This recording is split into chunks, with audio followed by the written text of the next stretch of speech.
Antonio গুতেরেসকে ইসরায়েলে নিষিদ্ধ ঘোষণা করা হয়েছে।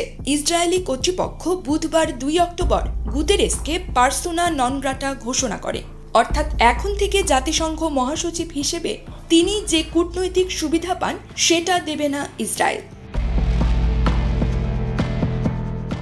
ইসরায়েলি সরকার বলেছে, জাতিসংঘের ইতিহাসে কলঙ্ক হিসেবে স্মরণীয় হয়ে থাকবেন আন্তোনিও গুতেরেস।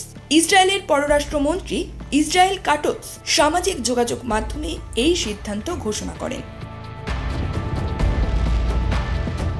তিনি এক্সে দেওয়া একটি পোস্টে বলেন, আজ আমি জাতিসংঘের মহাসচিব আন্তোনিও গুতেরেসকে ইসরায়েলে পার্সোনা নন গ্রাটা ঘোষণা করছি এবং তার ইসরায়েলে প্রবেশ নিষিদ্ধ করলাম।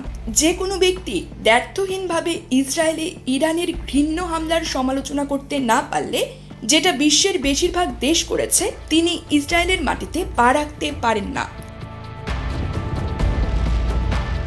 ইসরায়েল দাবি করেছে, জাতিসংঘের মহাসচিব এখন পর্যন্ত হামাস 7 অক্টোবর ইসরায়েলে যে হত্যাকাণ্ড ও যৌন নৃশংসতা চালিয়েছে তার নিন্দা করেননি। এছাড়া হামাসকে সন্ত্রাসী সংগঠন ঘোষণারও কোনো পদক্ষেপ তিনি নেননি।